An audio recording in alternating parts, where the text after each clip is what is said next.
নতুন বিয়ের কোণে আর জিজু সকাল সকাল ডান্স কেন করছে, চলো তো জেনে আসি। আচ্ছা, তো এটা হচ্ছে কিন্তু আশীর্বাদের পরের দিন, মানে বিয়ের 2 দিন আগের গল্প।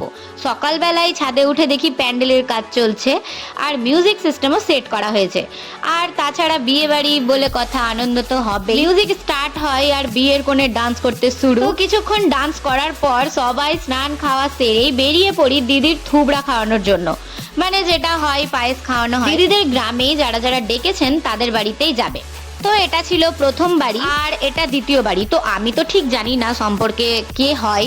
তো দিদিদের গ্রামে দুটো বাড়িতে যাওয়ার পর, আর হ্যাঁ, আজ কিন্তু হচ্ছে রথযাত্রা। বাড়িতে থাকলে তো গান্ধীঘাটে চলেই যেতাম বান্ধবীদের সঙ্গে, আর তাছাড়াও আমার বাড়ির পাশেই মেলা হয় রথের। তো এবার তো আর যাওয়াটা হলো না, রাস্তাতেই দেখতে পেলাম। আর কিন্তু আমি রাত্রে সন্ধ্যাবেলা গিয়েছিলাম জিজুর সঙ্গে মেলাতে, মানে লক্ষ্মীপুরেই। সবশেষে আসি আর একটা জেঠুদের বাড়িতে, আর জেঠুদের বাড়ি থেকেই চলে যায় আবারও বিয়ে বাড়ি। তো এই হলো আজকের দিনটা। তো চলো আবার দেখা হচ্ছে কাল, টাটা।